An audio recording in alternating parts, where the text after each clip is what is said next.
Je vais la mettre même. Hein. Voilà, on met la petite entre nous. Bonjour, ravie d'être avec vous pour une nouvelle émission C'est grave docteur, donc l'émission médicale mensuelle en collaboration avec la clinique Saint-Luc de Bouge. Chaque mois, on discute d'une pathologie, d'un sujet différent. Et ce mois-ci, on va s'intéresser à la santé de votre dos. Alors pour en parler, Karine de Monté en plateau avec nous. Bonsoir Karine. Bonsoir. Alors Karine, vous êtes infirmière de coordination de la clinique du dos, à la clinique Saint-Luc Bouge. Et le docteur Arnaud Lambert, bonsoir. Bonsoir. Vous êtes chirurgien du rachis et Eva pour m'accompagner. Bonsoir. Bonsoir Eva. Alors Eva, tu peux peut-être expliquer. Aujourd'hui, on pourrait interagir. Exactement. Poser les questions. Sur nos plateformes Facebook, donc on est en direct sur la plateforme Bouquet et également sur la page de la clinique Saint-Luc et également sur Bouquet Live. Donc n'hésitez pas à poser des questions qu'on pourra directement répondre avec les spécialistes que nous avons en plateau. Et je suis là aussi pour vous présenter 2 petites chroniques tout au long de l'émission. Exactement. Alors parce que l'idée justement, c'est que vous ne vous posiez pas, enfin en tout cas que vous ne vous posiez pas les questions que vous vous posez, que vous ne les posiez pas. J'y arriverai à un moteur de recherche, mais justement que vous profitiez des spécialistes qu'on a en plateau pour les poser ici en direct.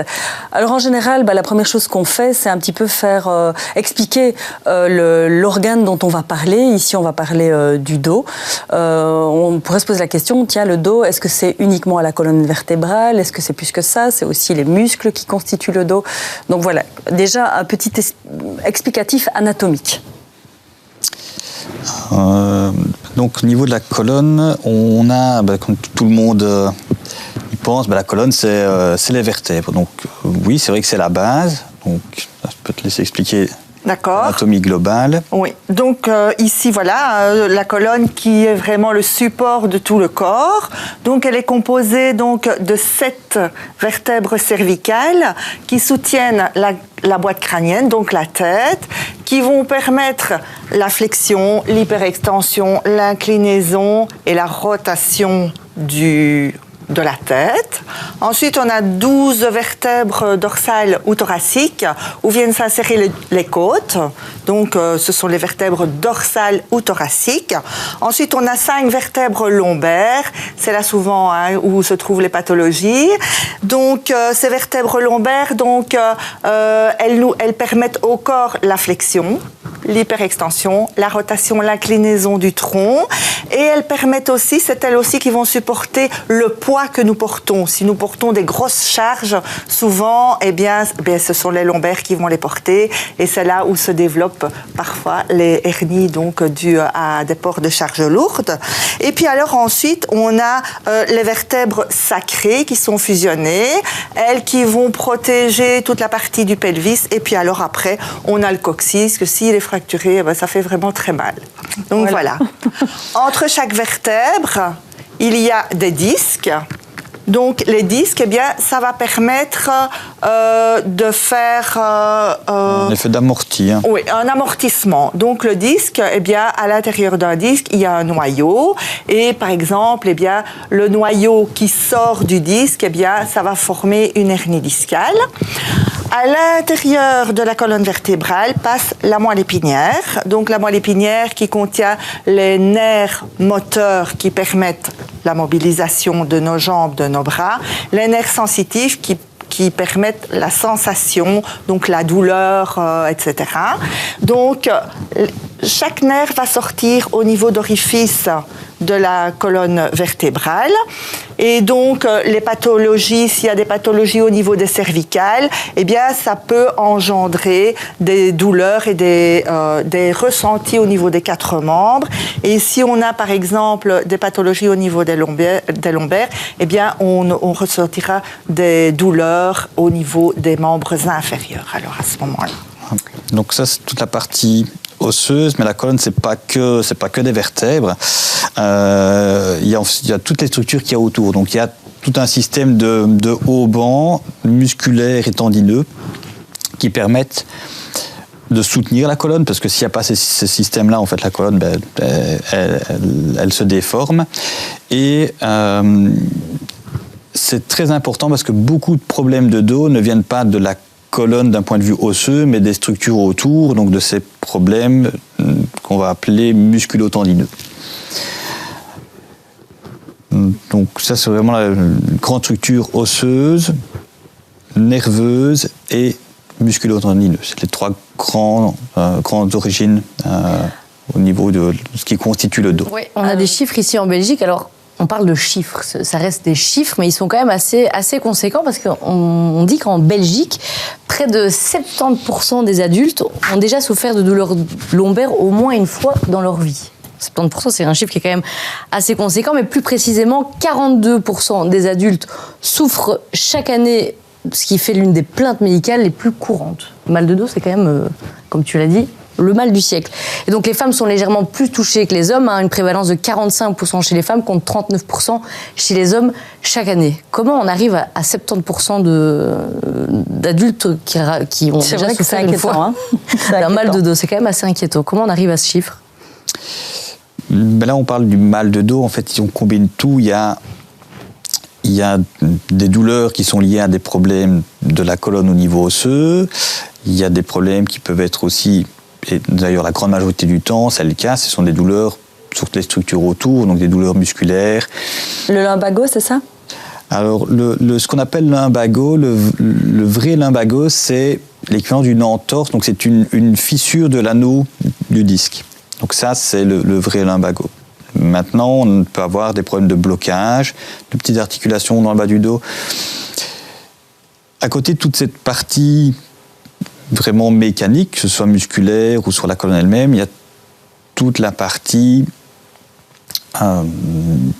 qui est liée à notre vie de tous les jours, finalement, au stress, au surmenage, qui peut aussi favoriser les problèmes dans le bas du dos. On va parler aussi des facteurs de risque et des modes de vie, parce que les risques de douleurs dorsales est fortement, évidemment, influencé par le mode de vie.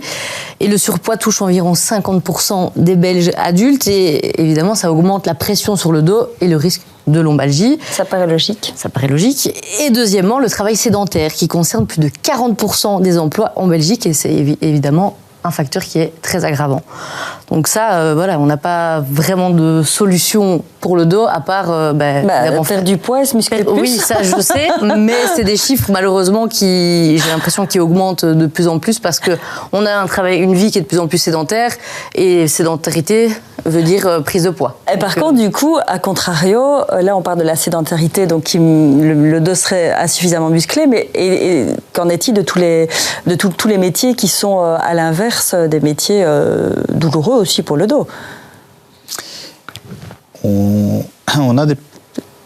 Ce qui est métier du bâtiment. Voilà. Il y a des patients qui ont des gros problèmes de dos parce qu'ils ont sursollicité ou trop sollicité le dos. Oui. Mais surtout aussi qui ont mal utilisé leur dos. Donc une activité lourde n'est pas mauvaise pour le dos si elle est bien faite. Oui, c'est ça. Ça, on le verra aussi un peu dans... C'est une question éducative aussi. La manière de faire est très importante pour préserver son dos. Voilà. Ouais. Le dos, les contraintes au niveau du dos, pour un même mouvement, une même activité, en fonction de la manière dont on le fait, peut être radicalement différente. Du coup, ça m'emmène à mon dernier point, c'est la prévention et les recommandations.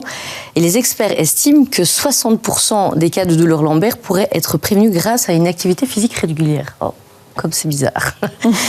On parle évidemment de... C'est un peu culpabilisant, mais bon. Culpabilisant, oui, et en même temps... on va essayer justement de ne pas culpabiliser. On ne culpabilise pas, mais en même temps, je pense que tout le monde est au courant que faire du sport, c'est important, et c'est important aussi pour le mal de dos. Donc il y a ça, et aussi en Belgique, les campagnes de sensibilisation encouragent les entreprises à mettre en place des programmes de prévention, incluant des équipements ergonomiques et des pauses régulières pour les employés de bureau. Il faut quand même aussi faire attention, on dit, au travail sédentaire, donc il y a quand même des choses qui sont mises en place et des campagnes de sensibilisation. Donc voilà, les chiffres peuvent parfois être négatifs, mais il y a des choses qui sont mises en place, évidemment. Parce qu'il y a effectivement la sédentarité, mais il y a l'ergonomie aussi au travail, qui compte énormément. Hein. Et puis la médecine du travail qui passe régulièrement aussi pour analyser les conditions de travail des travailleurs. Hein. Ils analysent l'ergonomie, c'est-à-dire donc tout le matériel qui est utilisé par le travailleur et essayer d'adapter pour éviter, bien évidemment, le développement de douleurs du dos ici. Voilà. Ça veut dire qu'il y a des chiffres sont assez parfois inquiétants, mais qu'il y a des choses qui sont mises en place et que on peut y arriver. On va voir si sur le terrain, ça correspond justement aux chiffres, puisque tu as été te balader avec ton micro, voir si effectivement beaucoup de gens souffrent de maux de dos. Ah, le mal de dos, c'est considéré un peu comme le mal du siècle, j'ai l'impression. Donc aujourd'hui, je vais partir à la rencontre des gens dans les rues de Namur et leur poser une simple question. Est-ce que vous avez mal au dos? Allez, je vous emmène avec moi, on y va, c'est parti. Toujours, C'est vrai? toujours, mais je marche tous les jours. Qu'est-ce que vous mettez en place à part marcher pour plus avoir mal au dos? Rien de spécial parce qu'il paraît que je n'ai pas besoin de faire grand-chose. J'ai de l'arthrose, paraît-il. Vous n'avez jamais eu mal au dos? Bah, c'est une très bonne chose. Voilà, la question est posée. Vous avez déjà eu mal au dos? Oui, Oui? Bah, racontez-moi, est-ce que vous avez déjà fait quelque chose et mis quelque chose en place pour plus avoir mal au dos? je me suis fait opérer. Ah bah, et du coup, ça va mieux maintenant? Oui, nickel. Bah, c'est une très bonne chose. Oui, un petit peu, mais Oui. pas exagéré, ça va. Et qu'est-ce que vous mettez en place pour ne plus avoir mal au dos? J'ai eu des formations pour le dos, au travail. Ils apprennent vraiment comment s'abaisser, comment s'asseoir. Franchement, c'est super bien. Est-ce que vous avez déjà eu mal au dos? Déjà eu mal au dos, mais je n'ai pas mal au dos. Et qu'est-ce que vous avez fait quand vous avez eu mal au dos? En fait, je suis prof de manutention et d'ergonomie. D'accord. Donc, je mets en pratique de bonnes pratiques. Bon, et toi, Alès, le fait de porter ta caméra, là, ça te donne pas trop mal au dos? Un peu. Oui, Tu as mal au dos? oui, souvent. Souvent, à cause de quoi, tu sais? Alors là, j'en ai aucune idée. J'ai eu mal au dos, j'ai fait de la kiné, ça va beaucoup mieux. Ça va beaucoup mieux? Bah voilà, la question est répondue. Bon, et bien, après avoir discuté avec les Namurois, le constat est quand même là. Beaucoup de personnes ont mal au dos. Mais ce qui est rassurant, c'est qu'ils mettent des choses en place pour continuer à avoir une vie normale. Alors Corinne, tu peux être rassurée, tu n'es pas la seule à avoir mal au dos. Voilà, rassuré ou pas. En tout cas, avant de réagir par rapport à ça, parce qu'il y a quand même beaucoup de choses qui se sont dites et sur lesquelles on peut parler.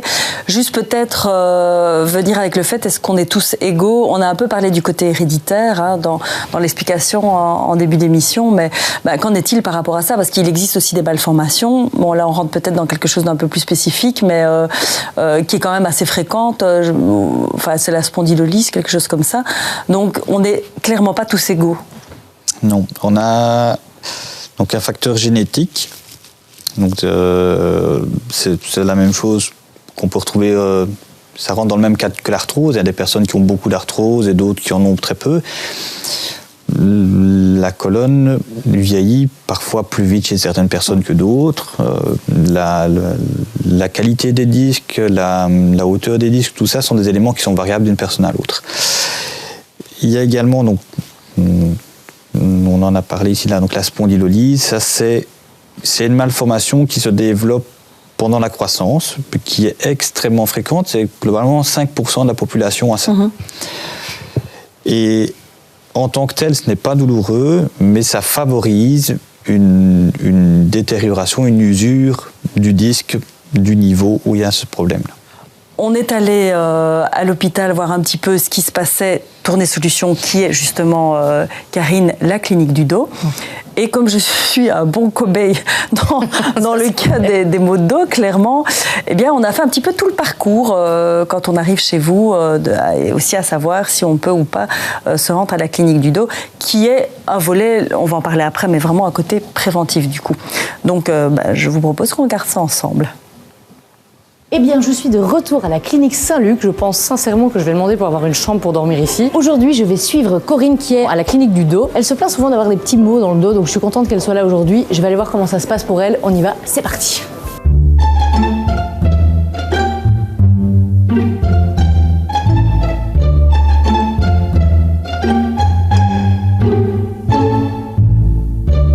Expliquez-moi, qu'est-ce qui vous amène? J'ai des douleurs au dos. On vous a déjà opéré au niveau du dos dans le passé alors? J'ai été opérée en L5-S1 et puis s'est développé au niveau du dessus en L4-L5 une autre hernie discale. D'accord. Pour l'examen clinique, ce ne sera pas filmé. 3 hours later. C'est bon, Alès, tu peux revenir. Mais donc, votre examen clinique est tout à fait rassurant. Donc, au niveau neurologique, on voit qu'il n'y a pas de perte de force, pas de perte de sensibilité. Vos réflexes ostéotendineux sont conservés. Votre image est impressionnante. Donc, on voit qu'il y a quand même une volumineuse extrusion discale en L4-L5, qui est probablement la cause de vos douleurs au niveau du dos. On va tout d'abord passer par un traitement conservateur, d'accord? Donc, vous êtes effectivement une bonne patiente candidate pour effectuer la prise en charge à l'école du dos. Merci, docteur. Corinne, je te cherche partout. Comment ça va? Eh ben voilà, tu m'as trouvé. Mais oui. Raconte-moi. Écoute, j'ai vu le docteur Bayens. Il a dit que c'était OK, je pouvais aller l'école du dos, j'ai aussi vu la psychologue. Une psy? Pour voir si je n'étais pas kinésophobe, c'est-à-dire la phobie du mouvement. Ok. Et aussi l'état dépressif. Ah, ça va, c'est une prise en charge qui est quand même vachement... Totalement globale. Malheureusement ou heureusement, je vais pouvoir aller tester les engins à l'école du dos. Donc là, tu vas aller te mettre en tenue de sport, du coup. Exactement. Bon, allez, file, hein. À tout à l'heure. À tout à l'heure. Mais Corinne, t'étais censée être en tenue de sport, t'es pas prête? Mais c'est ça ma tenue de sport, Eva, c'est un t-shirt couleur soleil et les baskets assorties. Oui, mais ça, c'est un jeans. Ah, c'est un jeans de sport. Eh bien, on découvre aujourd'hui la tenue jeans de sport. Et tu vas venir me soutenir? Bien sûr, je dois juste aller faire un petit truc sur la route, là, je dois partir 2-3 minutes, puis okay. je reviens. On est parti pour se voir pour un petit moment. Est-ce que le médecin t'a expliqué correctement comment c'était? Non, tu vas devoir m'expliquer. Je vais t'expliquer un petit peu. Alors, tu vois ici la salle complète. Tu vas travailler. Est-ce que tu as l'habitude de faire du sport? Sur des machines, non. Sur des machines, beaucoup non. de marches. Tu fais beaucoup de marches. Ouais. Ici, en fait, on va essayer de renforcer ta musculature, de faire des étirements. Se muscler, c'est bien, mais il faut également se stretcher. Le but est de te rendre autonome pour que, arrivé chez toi, tu puisses également faire tous ces exercices-là. Je dois venir combien de fois par semaine ici? Alors, donc, il y a 36 séances, d'accord? Okay. 36 séances, 2 heures, 2 fois par semaine. Dans les 36 séances, on a 33 séances pratiques et 3 séances théoriques. C'est plus pour expliquer d'un point de vue médical, d'un point de vue ergo et d'un point de vue kiné, les problèmes de dos. On va travailler des muscles qui n'ont plus forcément l'habitude de travailler, donc des douleurs tu vas en avoir. Il faut quand même revenir malgré les douleurs, ça c'est important.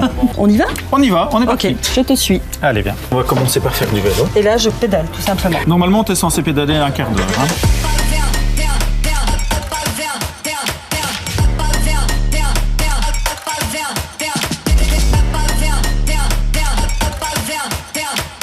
Eva, je ne sais pas où tu es, mais c'est ici que tu devrais être parce que tu verrais que je gère, quoi. En tout cas, Pedro, j'espère que Corinne, ça va parce que ça a l'air quand même un peu physique, hein, son truc. Alors Corinne? Ben ça va, je me demandais où t'étais, Eva, je pensais que t'allais dire m'encourager. On était bloqués sur la route, hein, du coup. Il reste 2 minutes et puis Olivier va me dire la suite. Bon, je te laisse avec Olivier parce que je pense que t'as quand même encore pas mal de boulot. Hein. Je vais faire avec toi un test d'effort et on va vraiment aller sur les engins analytiques afin de voir tes faiblesses et tes forces. Alors, je te propose de commencer par la flexion. Alors ici, on va d'abord tester l'amplitude. Tu vas mettre les 2 mains comme ceci et je vais te demander de te pencher en avant doucement. Voilà, on se met contre et on pousse. On pousse, on pousse, on pousse, on pousse, on pousse, on relâche. Alors, tu peux mettre les 2 mains dessus, comme ça. Tu pousses, tu pousses, tu pousses, tu pousses, tu maintiens la ligne, voilà. Et on relâche. Ben voilà, une première. Top. Et top. On relâche. Allez, on est parti. Oula. Plus dur, hein? Ouais. On relâche, on revient. Allez, vas-y, et on maintient. Vas-y. On relâche. Allez, on pousse, on pousse, on pousse, on pousse, on pousse. Toi, c'est la ligne blanche, allez. On relâche. On va aller maintenant. Vas-y, tu pousses vers moi. Tu pousses, tu pousses, tu pousses, tu pousses, tu pousses, tu pousses, tu pousses. Encore. On relâche. C'est pas évident, hein? Je te l'ai dit, hein, le premier jour, c'est toujours un peu plus difficile. Un peu plus difficile, ouais. Corinne, et j'avoue que je fais un peu la petite souris parce que je suis cachée là-bas depuis tout à l'heure. Je te vois un peu souffrir. C'est ça, et ça te fait rire.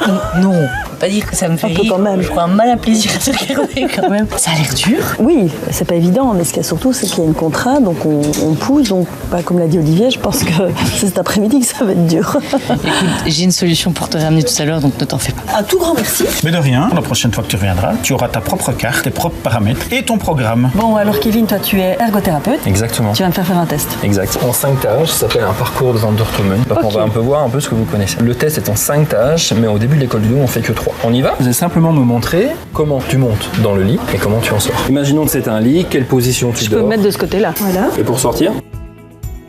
On va conseiller de monter de la même façon que vous êtes sorti. Donc on va essayer de le faire d'un bloc. Première étape, faut s'asseoir sur le lit. Maintenant, on va mettre la main là, l'autre main ici. On va basculer d'un bloc complet pour passer sur la position latérale directement. En faisant cette position-là, on sollicite beaucoup moins le dos. Dormir sur le côté dans cette position, ça me va, c'est une position qu'on appelle antalgique, c'est-à-dire qu'il n'occasionne pas de douleur. On peut se relever, comme la première fois. Ok, donc imaginons que c'est un balai. Est-ce qu'il est suffisamment haut pour vous? Le manche serait assez haut. Tout juste, ouais. Il est trop bas. C'est vrai? Ouais. Mais ça n'existe pas des balais qui... Eh bien si, ça existe dans différents magasins de bricolage ou alors des télescopiques. Pourquoi? Parce que plus la longe est grande, moins le risque de faire des mouvements répétitifs en flexion ou en torsion qui va combiner la flexion, la rotation et l'inclinaison. La tâche, je vais vous demander d'aller passer le balai en dessous de la table. Bah, comme j'ai mal au dos depuis longtemps, je pense que je vais clairement m'abaisser.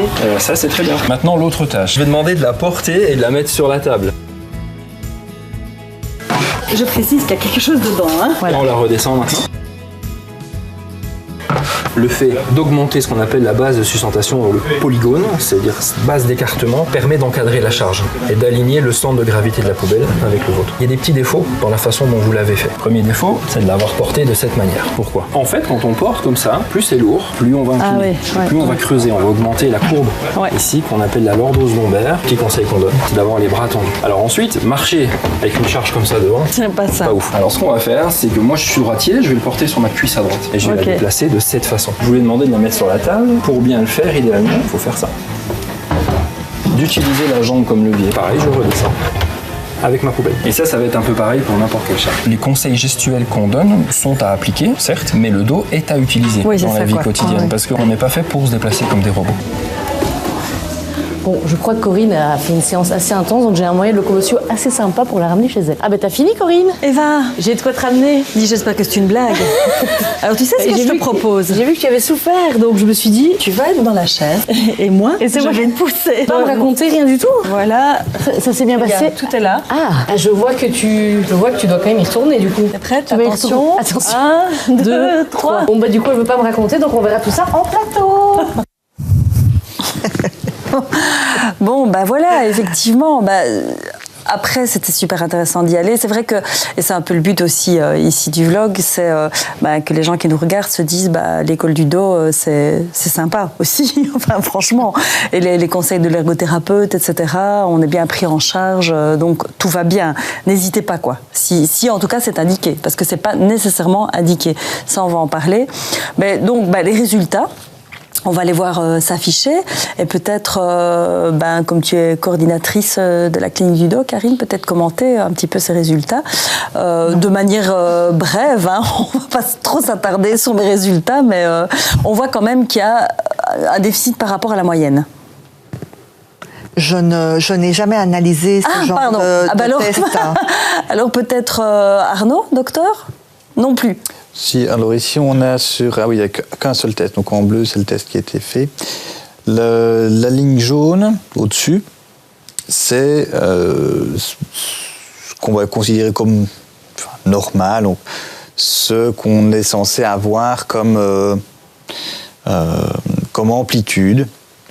Donc ici au-dessus on a la flexion, donc flexion-extension, et en dessous la partie de la rotation. Et on voit que les lignes bleues sont beaucoup plus petites que les lignes jaunes. Donc on a ici, que ce soit en flexion, en extension, en rotation gauche et en rotation droite, les amplitudes sont inférieures à celles qu'on devrait avoir normalement.